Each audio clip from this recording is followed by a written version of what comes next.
first of all, I created this task force in the aftermath of the Supreme Court's, what most people would acknowledge as a fairly extreme decision in Dobbs, to launch a whole-of-government approach to address the damages of that decision.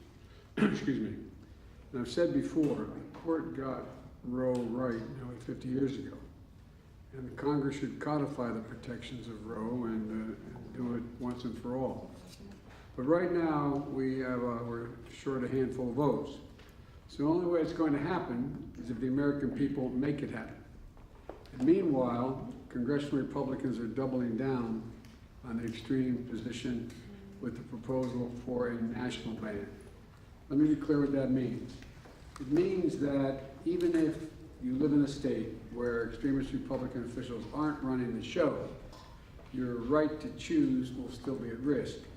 Because Republicans in Congress want to pass a law to take away the right to choose for every woman in every state and every county. And there's no pushing back from that. It's also pushing laws to not allow for exceptions of rape and incest and or the life of the mother in some cases. And you know, it's really scary part that in some states they're already succeeding. When the Dobbs decision came down, I said, and Justice Thomas warned us very plainly, that this wouldn't stop with a woman's right to choose. And it would extend to the right to privacy itself, and things like contraception. And so it was no surprise that we're seeing extremist laws pop up around the country that are having a ripple effect far beyond the health rights of a pregnant woman. We have doctors here with us today who are on the front lines of this crisis, and many of these laws would make doctors criminals just for treating a patient. In Arizona, they had a law which has been mentioned by the Vice President on the books in 1864. That's 1864, during the Civil War, and went into effect again a week and a half ago. And just 2 days after it went into effect, a young 14-year-old girl who's been suffering from rheumatoid arthritis and osteoporosis initially couldn't get a refill for her prescription, the drug she'd been taking for years to deal with her two diseases, because concerns that that very prescription could be used to terminate a pregnancy in violation of the law in that state. And that's exactly what we're afraid would happen. This 14-year-old girl couldn't get the medicine she needed for arthritis because of the extreme, backward, and misguided law. Now, officials at the University of Idaho said it should stop providing contraception, as was mentioned by the Vice President. In fact, they told the university staff that they could get in trouble just for talking or telling students about where they get birth control. Folks, what century are we in? I mean, what are we doing? I respect everyone's view on this, personal decisions they make, but my Lord, we're talking about contraception here. It shouldn't be that controversial. But this is what it looks like when you start to take away the right of privacy. I've asked Education Secretary Cardona to look at the steps that we can take to protect college students and school employees in Idaho or other states where the access to contraception is at risk. And my message to any other college considering enacting policies like this, don't, please don't. We're not going to sit by and let Republicans throughout the country enact extreme policies to threaten access to basic health care.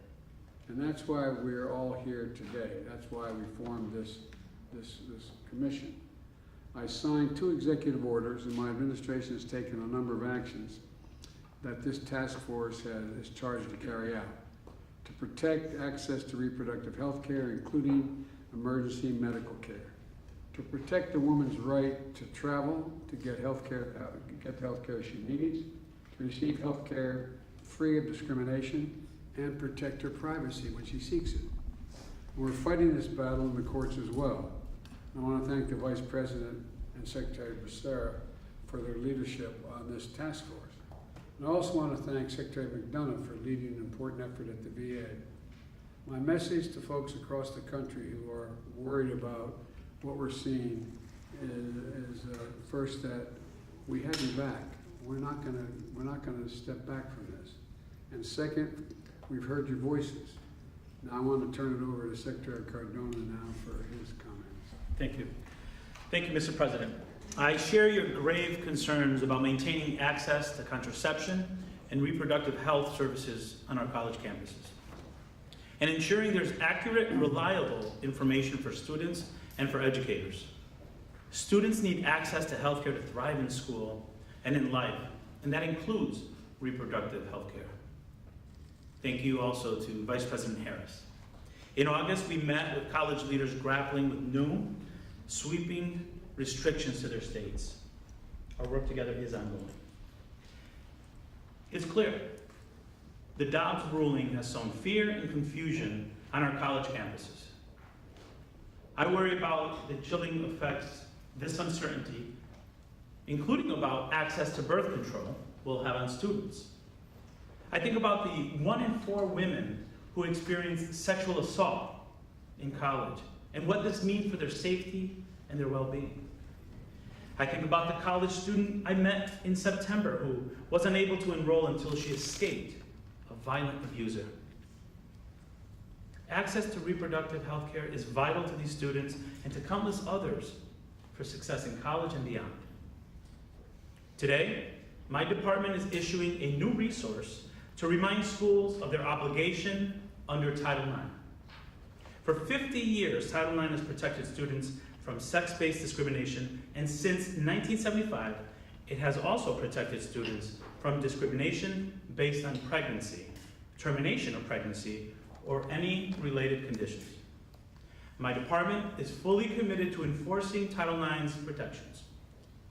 The resource also explains how to file a complaint with your school or our Office for Civil Rights if you or someone you know encounters discrimination.